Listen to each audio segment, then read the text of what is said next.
रहीम अस्सलाम वालेकुम। आज हम बात करेंगे आसिफ जरदारी के उन करतूतों के हवाले से जो उसने कराची के अवाम पर मजालिम किए हैं। कराची के अवाम के साथ वो दुश्मनी निकाली है कि कराची के अवाम क्योंकि उनको आज तक वोट नहीं देते आए या कराची के लोग भुट्टो को ज़िंदा नहीं समझते, यही वजह है कि कराची के लोगों को जलील करने के लिए इन्होंने के इलेक्ट्रिक के साथ मुआहदात की है और उसमें जितनी ये कमीशन लेते थे और जिस तरीके से उन मुआहदात से ये पैसे बनाते थे और जिस तरीके की ओवर बिलिंग के इलेक्ट्रिक करता आ रहा है, उसमें से ये जो कमीशन लेते थी पाकिस्तान पीपल्स पार्टी की क़यादत, उसका आज पोल खोलने वाला है और बड़ा अहम फैसला हो गया है। आज 17 जुलाई है, 16 जुलाई को नैब के चेयरमैन ने इसके ऊपर मीटिंग की है और के इलेक्ट्रिक के ख़िलाफ़ इंक्वायरी का हुक्म दे दिया है और साथ चेयरमैन नैब ने कहा है कि 3 माह के अंदर अंदर इस इंक्वायरी को कंप्लीट करके हम इनके ख़िलाफ़ रेफरेंस फाइल करेंगे। अब इसमें 2 बड़ी अहम बातें हैं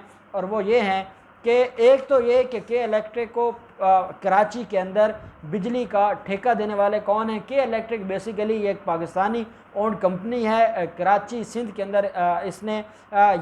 इसकी प्रोडक्शन भी है, ट्रांसमिशन भी है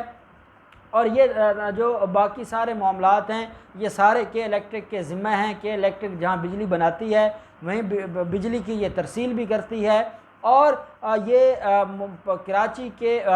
पूरा जो बिजली का निज़ाम है वो के इलेक्ट्रिक के हैंड ओवर कर दिया था जो हमारी पाकिस्तान पीपल्स पार्टी की क़यादत है और मुराद अली शाह ने। अब हुआ इसमें ये था कि क्योंकि पाकिस्तान पीपल्स पार्टी की क़यादत के ही लोग के इलेक्ट्रिक के साथ जुड़े हुए हैं और उनके साथ बिज़नेस पार्टनर हैं। अब के इलेक्ट्रिक को जो ठेका दिया गया, ये कोई ठेका उनके ऊपर कोई एहसान नहीं किया गया या कोई कराची के अवाम पर एहसान नहीं किया गया था, बल्कि वो एक पाकिस्तानी की फैक्ट्री है, पाकिस्तानी की कंपनी है और वो कंपनी पूरे कराची के लोगों को जलील कर रही है, उनका जीना हराम कर दिया है, उनसे उनका सुख और चैन छीन लिया है। ये वो के इलेक्ट्रिक है और ये बाकायदा एक एजेंडे के साथ इसको ठेका दिया गया। अब ये जो नैब इंक्वायरी करने लगा है वो इंक्वायरी 2-3 चीज़ों के ऊपर होगी कि जो के इलेक्ट्रिक है इसके असल बेनिफिशरी कौन है और ये जो ठेका दिया गया था 2017 में ये रिन्यू किया गया है, मुराद अली शाह की हुकूमत थी जब, कि ये जो रिन्यू किया गया जब पता है कि के इलेक्ट्रिक बिजली प्रोवाइड नहीं कर रहा या के इलेक्ट्रिक ज़्यादा बिल देता है और वो घर बैठकर वो मीटर रीडिंग नहीं करते, घरों में बैठकर वो बिल बनाते हैं और कराची की आवाम को जलील किया जा रहा है, उनके लिए परेशानियां बढ़ाई जा रही हैं। तो एक तो ये इंक्वायरी होगी कि बेनिफिशरी कौन है और दूसरी ये होगी कि जब इन्होंने मुआहदा किया था, कॉन्ट्रैक्ट किया था, ठेका दिया जा रहा था सिंध हुकूमत की तरफ से के इलेक्ट्रिक को, तो उसमें कौन लोग मुलव्वस थे, किन लोगों ने कहा था कि के इलेक्ट्रिक को ही ठेका दिया जाए और कौन कौन सी टर्म्स एंड कंडीशंस थी। उन मुआहदात की कॉपीज़ भी नैब ने अपने पास वसूल कर ली हैं और हासिल कर ली हैं। फिर अहम बात यह है कि ये जो ओवर बिलिंग हो रही है, इस ओवर बिलिंग में कौन मुलव्वस है, कौन ये सारे के सारे मामलात को देखता है, कौन इसकी कमीशंस लेता है, कौन इनको ये इजाज़त देता है कि अपने दफ्तरों में बैठे रहें और दफ्तरों में बैठकर वो बग़ैर मीटिंग रीडिंग किए लोगों को अपनी मर्ज़ी के बिल भेजते रहें, बिल ना मिले तो उनकी बिजली काट दें। और ये इतने मसाइल और इतनी परेशानियां जो कराची के लोगों ने, मैं समझता हूँ कराची में जहाँ दहशतगर्दी का एक मसला था और अल्लाह ने काफ़ी हद तक उससे महफूज कर लिया है कराची के लोगों को, अब उस जैसा एक मसला है और वो के इलेक्ट्रिक की सूरत में। के इलेक्ट्रिक एक दहशतगर्द कंपनी है और वो दहशतगर्दी कर रही है कराची की आवाम को परेशान करने के लिए और उनके लिए मसाइल बनाने के लिए। अब जो वहाँ पर आम छोटा बिजनेसमैन था जो बिजली के ऊपर छोटे छोटे उसने कारखाने लगाए हुए थे या सनत का काम था, वो सारा डिस्टर्ब हो गया और कराची के जो कारोबार था उसको बहुत ज़्यादा नुकसान पहुँचा। और के इलेक्ट्रिक की वजह से पहले पंजाब से सिंध, अंदरून सिंध से KPK से लोग जाते थे और कराची के अंदर अपने छोटे छोटे सनतें खोलते थे और वहाँ पर बिज़नेस करते थे। पिछले 3-4 साल से कराची से लोग दोबारा पंजाब में और अंदरून सिंध में और KPK में उन्होंने अपना बिज़नेस ट्रांसफ़र कर दिया और उसकी वजह ये सिंध के लोग हैं और ये सिंध की हुकूमत है। सिंध के लोगों से मुराद ये है कि ये जो सिंध की हुक्मरान जमात है और पाकिस्तान पीपल्स पार्टी है, अब इनके 2 मसाइल हैं। एक तो इनको कराची के अवाम से बहुत ज़्यादा नफ़रत है और नफ़रत की वजह यह है कराची की आवाम जो उर्दू स्पीकिंग हैं ये पहले MQM को वोट देते थे। MQM को वोट देने के बाद जब MQM के करतूत सामने आ गए तो फिर कराची के लोगों ने इमरान खान को अपना मसीहा समझ लिया और अपना मसीहा समझकर इमरान खान को उन्होंने वोट किया और इमरान खान को उन्होंने कराची में सीटें भी दिलवाईं और इमरान खान को उन्होंने बर्तरी भी दिलवाई कराची में। अब इनको एक तो तकलीफ़ ये है कि कराची के लोग क्यों नहीं भुट्टो को ज़िंदा समझते और पाकिस्तान पीपल्स पार्टी को वोट क्यों नहीं देते, और दूसरा इनको तकलीफ़ ये है कि कराची के लोगों ने जो इमरान खान को वोट दिया है तो उसका उनको सज़ा दी जाए और उनको ये पता होना चाहिए कि अगर सिंध का हिस्सा रहेगा कराची तो फिर कराची के लोगों को पीपल्स पार्टी को मानना पड़ेगा, आसिफ जरदारी के नाजायज़ मुतालबात को मानना पड़ेगा, बिलावल जरदारी की ग़ुलामी करना पड़ेगी और तब ही वो पाकिस्तान और कराची के अंदर सुख से रह सकते हैं, नहीं तो इनके पास कोई हक़ नहीं है कि ये कराची में सुख के साथ रहें। अब दूसरी तरफ जो के इलेक्ट्रिक है, के इलेक्ट्रिक एक ये जो आपको ये लगता है कि ये कोई बिजली कंपनी है और ये किसी आम मकसद के लिए इसको लाया गया, जैसे बाकी कंपनीज़ हैं तो इनको ठेका दिया गया और इनको ठेका देकर पूरा कराची का जो निज़ाम है लाइट का वो दे दिया गया कि इलेक्ट्रिक को। ये एक सोचे समझे मंसूबे के साथ किया गया और इसके पीछे दो वजूहात हैं। एक वजह तो ये है कि पाकिस्तान पीपल्स पार्टी और आसिफ जरदारी इसमें से कमीशन खाते हैं, इन्होंने ठेके देने में भी कमीशन खाई और अब हर महीने के बिलों में से इनको हिस्सा जाता है बिलावल हाउस में और जरदारी हाउस में, और यही वजह है कि नैब ने इनके ख़िलाफ़ इंक्वायरी का हुक्म दिया है और इनके ख़िलाफ़ इंक्वायरी शुरू करने की जो प्रोसीडिंग्स हैं वो स्टार्ट कर दी हैं।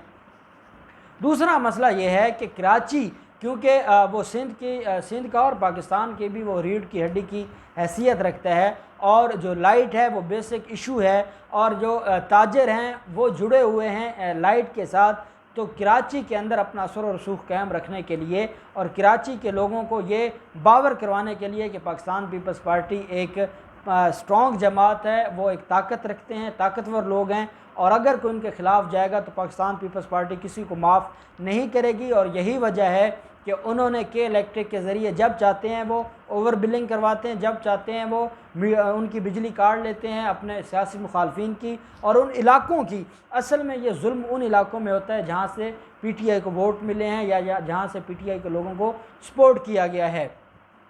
और दूसरी बात यह है कि ये इसके ज़रिए मुख्तलिफ जो बिज़नेसमैन हैं उनको ब्लैकमेल करते हैं, बिजली रोक लेते हैं, बिज़नेसमैन इनके घुटनों को हाथ लगाते हैं, इनके पाँव पड़ जाते हैं, फिर ये लाइट दोबारा ऑन करते हैं और इस तरीके से ये कराची में खेल खेल रहे हैं। और जिसकी असल वजह यह है कि ये मुल्क दुश्मनी में, पाकिस्तान की और रियासत की दुश्मनी में जहाँ ये इस हद तक चले गए हैं कि ये रियासत के ख़िलाफ़ और अवाम के ख़िलाफ़ जहर उगलना शुरू कर दिया है और इस तरीके की कार्रवाइयाँ शुरू कर दी हैं, लेकिन कराची के लोगों के ऊपर बड़ा जुल्म हो रहा है। मैं चीफ़ जस्टिस ऑफ पाकिस्तान से गुजारिश करूँगा कि अगर आपने के इलेक्ट्रिक के मसले पर और बिजली के लाइट के मसले पर आपने सो मोटो नोटिस ना लिया और कराची के लोगों का आपने उनका हाल ना दरियाफ़्त किया और आपने उनके मसाइल ना सुने तो ये कराची के लोगों के साथ बड़ी ज़्यादती होगी। और रेंजर्स के जो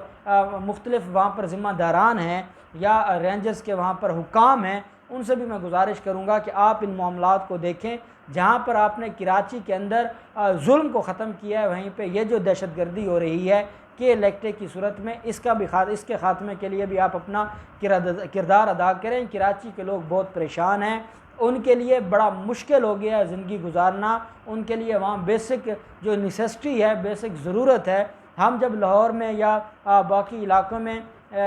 लेस्को के ख़िलाफ़ कोई दावा फाइल करते हैं तो हम ये कहते हैं कि बिजली लाइट वो एक बेसिक नेसेसिटी है, वो बुनियादी ज़रूरत है और अगर वो उसका हक़ छीन लिया जाएगा तो उसके बाद जो उन लोगों के लिए ज़िंदा रहना मुश्किल हो जाएगा, उनके लिए कितने मसाइल होंगे, उनका फैमिली स्ट्रक्चर डिस्टर्ब हो जाएगा, उनके घर के मामलात डिस्टर्ब हो जाएंगे। लेकिन ये बात किसको समझ नहीं आती, वो आसिफ जरदारी को या बिलावल जरदारी को समझ नहीं आती। एक तो उन्होंने हराम खाना है और दूसरा उन्होंने कराची के लोगों को सज़ा देनी है। और अब मैं समझता हूँ जिस तरह चेयरमैन नैब ने इसके ऊपर इंक्वायरी शुरू करने का हुक्म दिया है और अगर वफाकी हुकूमत भी इस मामले को देखती रहती है और जैसे पाकिस्तान तहरीक इंसाफ की हुकूमत ने और पाकिस्तान तहरीक इंसाफ के कारकुनान ने कराची के अंदर के इलेक्ट्रिक के ख़िलाफ़ जिहाद शुरू कर दिया है और उनके ख़िलाफ़ नारा बुलंद कर दिया है। अगर ये इसी तरीके से प्रेशर डेवलप रखेंगे, वहाँ पर इनके ख़िलाफ़ बात करते रहेंगे, इनके करतूत सामने लाते रहेंगे और हम लोग सोशल मीडिया पर बैठ कर इनके ख़िलाफ़ जो इनके करतूत हैं वो कौम के सामने लाते रहेंगे, तो मैं समझता हूँ अपने कराची के भाइयों के लिए बहुत बड़ा काम होगा और उनके लिए बड़ा एक एडवांटेज होगा और कराची के लोग पूरी कौम का शुक्रिया अदा करेंगे और तहरीक इंसाफ का शुक्रिया अदा करेंगे। हम मिलकर इस मसले के ऊपर आवाज़ उठाएंगे और वो आवाज़ इसलिए उठानी ज़रूरी है, मैंने इस टॉपिक के ऊपर बात इसलिए की है, एक तो ये बुनियादी ज़रूरत है और दूसरी अहम बात यह है कि इसके पीछे भी यही माफियाज़ मुलव्वस हैं, यही वो माफियाज़ हैं जो इस मामले के ऊपर भी अपने मफादात को मद्देनज़र रखते हैं, अपने मफादात को प्रायोरिटी देते हैं, आवाम को जलील करते हैं, आवाम दुश्मनी का वो सबूत देते हैं। और इसलिए जब तक हम इन माफियाज़ के ख़िलाफ़ हर जगह नहीं लड़ेंगे तो ये माफियाज़ पाकिस्तान की जान नहीं छोड़ेंगे, ये अवाम पाकिस्तान की जान नहीं छोड़ेंगे। मेरी गुजारिश होगी चेयरमैन नैब से कि जहां आपने के इलेक्ट्रिक कंपनी के ख़िलाफ़ इंक्वायरी करनी है, वहीं पे आसिफ जरदारी और बिलावल जरदारी जो कि आपके एजेंडे में कल की मीटिंग में शामिल था कि आपने जिन लोगों ने कॉन्ट्रैक्ट दिया, जिन लोगों ने कमीशंस खाए, जिन लोगों ने ओवर बिलिंग से पैसे जाते हैं उनके घरों में, आपने ये चीज़ें डिस्कस की हैं, हमें इल्म है। आपने इसके ऊपर अमल दरामद भी करना है और आपने इन लोगों को भी शामिल तफ्तीश करना है और इनसे भी पूछना है और कौम को बताना है कि कराची के अवाम के साथ ज़्यादती करने वाले वो के इलेक्ट्रिक कंपनी की क्या मजाल कि वो ज़्यादती करे, उसके पीछे भी ये लोग मुलव्वस थे और इन्होंने बहुत ज़्यादती की है और इन्होंने जुल्म किया है। अल्लाह पाक पाकिस्तान का हामी और नासिर हो। बहुत शुक्रिया। अल्लाह हाफ़िज़। पाकिस्तान जिंदाबाद।